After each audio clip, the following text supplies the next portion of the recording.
এই নে, এই কলম দিয়ে তুই এই খাতায় যাই আঁকবি সেটাই সত্যি সত্যি পাবি। কোথায় গেল? তার মানে সত্যি সত্যি সরস্বতী। দেখি, বউ আমাকে অনেকদিন খেতে দেয়নি, খিদে লেগেছে আমার।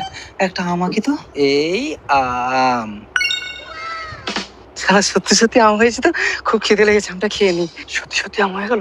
তার মানে ভোলা ওই কলম দিয়ে ওই খাতায় যা আঁকবে, টাকা গাড়ি বাড়ি সব সত্যি হয়ে যাবে। বাবা, আমটা খেয়ে পেটটা ভরে গেল। এবার এই কলমটা নিয়ে গিয়ে আমার বউ যা চাইবে আমি তাই এঁকে দেবো। তাহলে আমার বউ আর আমাকে তাড়িয়ে দেবে না। বাতাসি! এই অকমা, তুই আবার এসেছিস, মরতে পারিস না। আরে দাঁড়া দাঁড়া, এই দেখো সরস্বতীর কলম এনেছি। এই কলম দিয়ে আমি যেটা আঁকবো সেটাই সত্যি সত্যি হয়ে যাবে। তাই? হ্যাঁ। কই আমার জন্য একটা ভালো ডিজাইনের সোনার কানে রাখো তো। সোনার কানের? এই দেখো, আমি এক্ষুনি এঁকে দিচ্ছি। এই সোনার কানের। কই হলো না তো। কি হলো? হলো না কেন? তোর নাটক বের করে দেবো। দুরা বাদুর মুখে একদম ঘরে আসবি না, আমি অন্য ভাতার খুঁজে নেবো।